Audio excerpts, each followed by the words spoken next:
ñoo ngi ñëpp a ngi jooy tiim ko y compris le président de la République di wax ne le peuple doit mettre la pression sur la justice. Non, le peuple n'a pas le droit de mettre la pression sur la justice rawatina justice boo xam ki ñu ko dénk tey nit ñi am nañ ci moom yaakaar suñ ko dooleelul buñ ko affaiblir. fii may wax ak yéen am na jëmm joo xamante ni Simon Faye la tudd rédacteur en chef bu des médias. Simon Faye bokk na ci taskatu xibaar yi gën a respecté ci Sénégal ci probité am ci intégrité am nécessité d'enquête ñu ne moo tax tey ji ñu téye ko ay fan këram. donc actuellement jàpp nañu ne képp koo xamante ni dañ ko identifier comme noonu premier ministre Ousmane Sonko dañoo war a dal ci sa kaw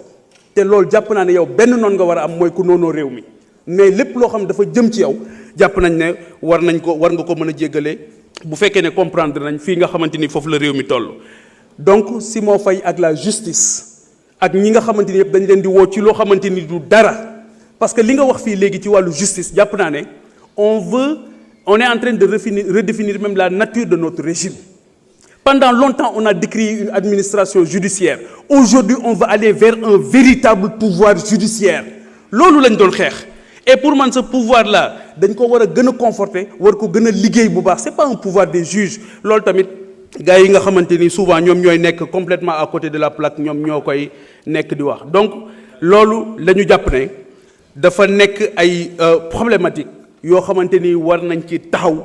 bu baax a baax daal di dimbali li nga xamante ni moom mooy encore une fois ndaw ñi dooleel leen dimbali leen parce que tey jii Sénégal on parle de déguerpissement des jeunes yi nekk ci marché yi mais c'est la première fois dans l'histoire du pays où on parle de déguerpissement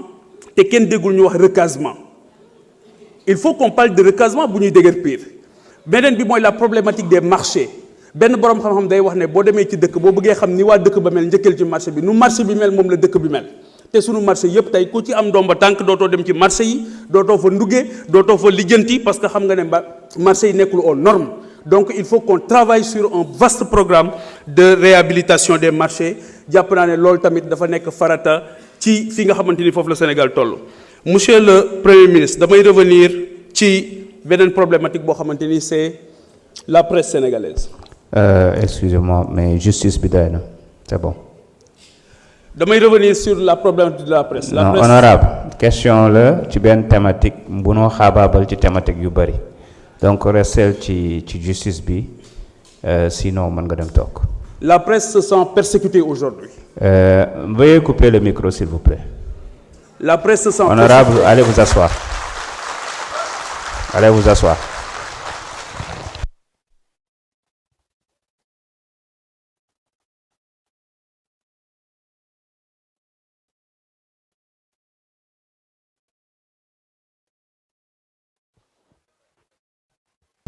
Merci beaucoup. Monsieur le Premier ministre, vous avez la parole.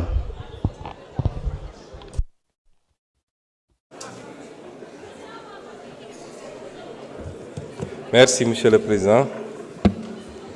Je crois qu'il y a eu 50 000 questions en une, mais dinañ ci tontu yenn yi rek. Et je me réjouis de voir que une certaine opposition essaie de s'agripper à tous les branchages et désormais le cheval de bataille c'est d'être les défenseurs du ministre de la Justice dans une soi-disant brouille avec le reste de l'exécutif. Defe naa mun ngeen ut yeneen moyen d'opposition c'est mieux.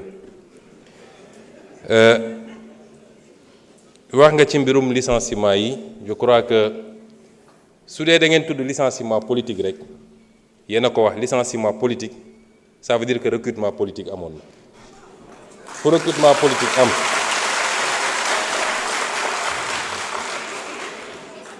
ku ñëw ku politique recruté woon nag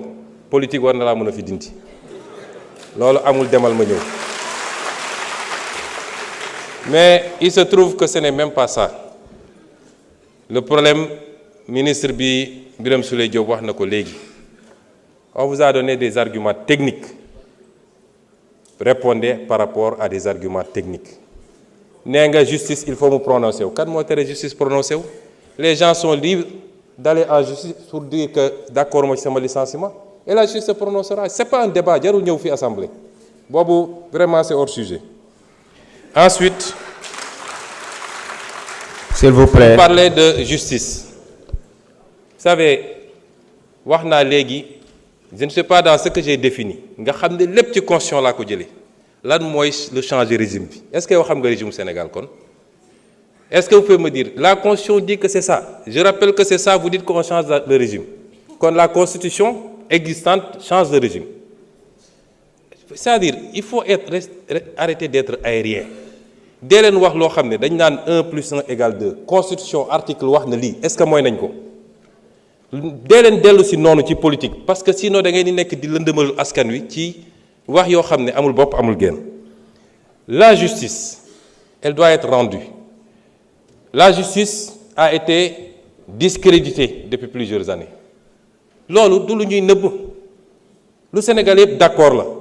la majorité des acteurs de la justice d'accord nañ ci magistrats avocats greffiers ñëpp d'accord nañu y a un problème kon loolu du lu ñuy waxati te ñi yàq justice nitu justice loxoom mi ngi ci lenn ci nitu justice yi du ñëpp parce que gis nañ li fi xew ak comment on a instrumentalisé des magistrats ba ñëpp ñaawlu ko loolu am na fi et cette justice là il faut l'aider à se redresser parce que erreur bi sénégalais yi warul def mooy jàpp ni dès lors qu'on a élu le président Bassirou Diomaye Faye le 24 mars mbir mi changé na déedéet il y a la volonté de changer la conduite du changement et les résultats yi ñu war a am l'État c'est le même État qui est là les mêmes agents hauts fonctionnaires magistrats etc. loolu c'est pas parce que changé nga président rek que loolu changé na de liggéey la boo xam ne au jour le jour lañ koy def ce qu'on appelle l'État profond il est encore là avec ses habitudes te liggéey la boo xam ne du liggéey bu yomb mais la justice am na erreur bi nit ñi di def le peuple a le droit de dire que j'attends c'est le service public de la justice pourquoi on peut mettre la pression sur le président sur le premier ministre sur l'Assemblée et le peuple au nom duquel la justice est rendue n'a pas le droit de dire mais j'ai un problème ci sama justice nu muy doxee au nom de quoi